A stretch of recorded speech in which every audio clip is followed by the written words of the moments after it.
Hey everyone, as mentioned in episode number 2 near the end, we're going to talk about inflation because I think Jonathan and I are both at least a little bit concerned about it. As somebody who has an econ degree and a master's in business, I am worried about one type and not the other. So how are you doing this morning, Jonathan? I'm doing great, and I'm eager to hear what you have to say about inflation. So Yeah, I really think let's get into it. usually as an economist, you fall into one of these camps: Keynesianism, and labor, all of these. I've always been worried about the consumer, right? The consumer is some odd 70% of our economy. I believe if you follow the consumer, you can see what's going on. So I believe in what's called demand pull inflation.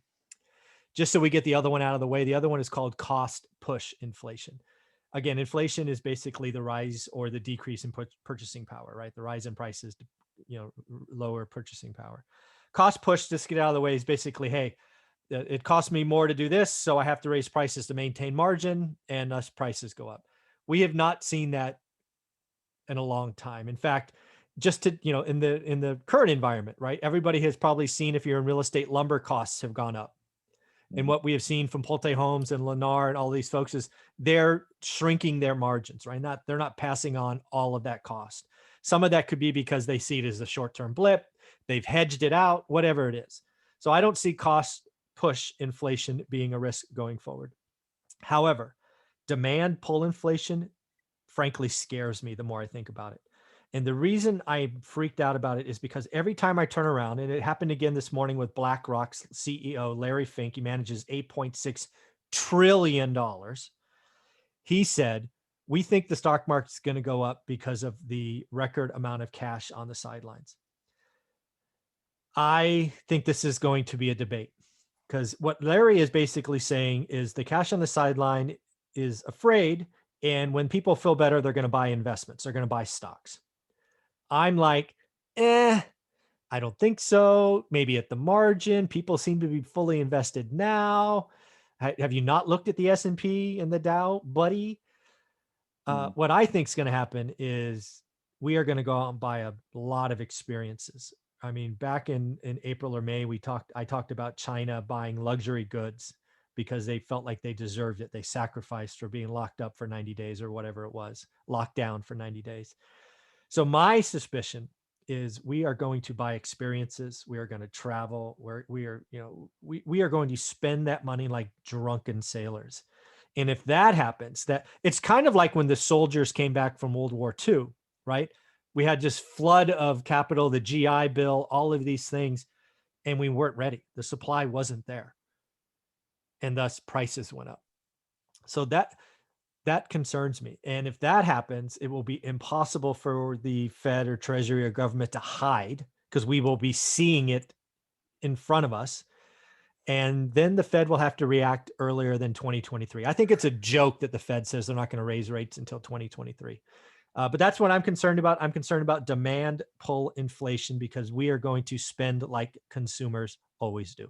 Well, so I would say though to that the good thing about this, I guess, if there's a good thing about it, is that it's not like permanently long-term inflation. Oh, Because as soon as like people get that burst of like pent up demand out of their system, it's kind of over. Now you're now at a new higher level of prices for everything, but it's not like continuing to accelerate. Well, let's play with that a little bit, because I like where you went with that.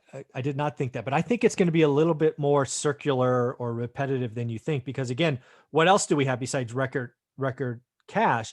We also both know that we have unemployment that is not 6.6% or 6.7 or whatever. And we're going to have all of those returning workers who are now being flush with cash, and they're going to want to be part of this as well. But again, if markets still work, then the supply will catch up with the demand, right? So there'll be a period of time where, sure, you can't like we talked about in the last segment. I think it's going to be around those experiences and not so much about buying stuff. Although, and clearly, for people who were unemployed and say both, if it's a 2-earner family and they're both unemployed, obviously those people have not been spending a lot of money, so they may go out and be buying more stuff. But I think there's going to be a lot of people who like we said before, who are going to run out and they're going to be, going to Disneyland, they're going to be hopping on planes, they're going to be doing all that stuff that they haven't been able to do for some time, and that will cause prices to rise because the producers of these experiences, which are limited, only so many people can go, get on a plane, right? The the airlines will jack up prices, right? Because they'll know that they can do it. But I think like that kind of inflation, if it's from real demand, then it's really not a problem. It's a problem when it's like you take an economy that's at full employment and you just dump helicopter money on people, and now they have more money to spend on the same stuff, right? That's where you really have like and this has like been the disaster, say like Weimar Germany. They tried to grow the economy by pumping money into the system, right? And they all they did was create hyperinflation, right? Because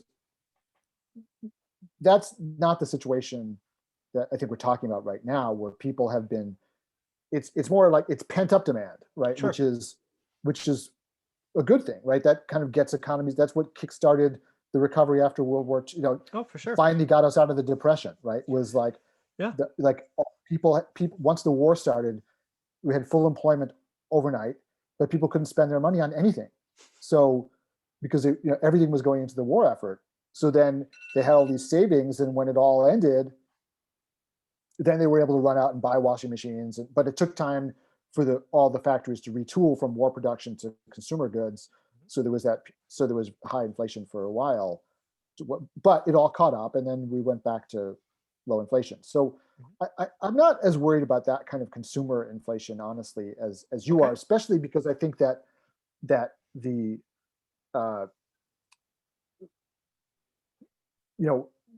we've had a lot of deflationary forces at work for quite some time, like automation, like this huge unemployment, right? The coronavirus is a deflationary thing, right? If we didn't have all the stimulus, we would be in the worst depression in history, right? I mean, it would have made the Great Depression look like child's play, right? So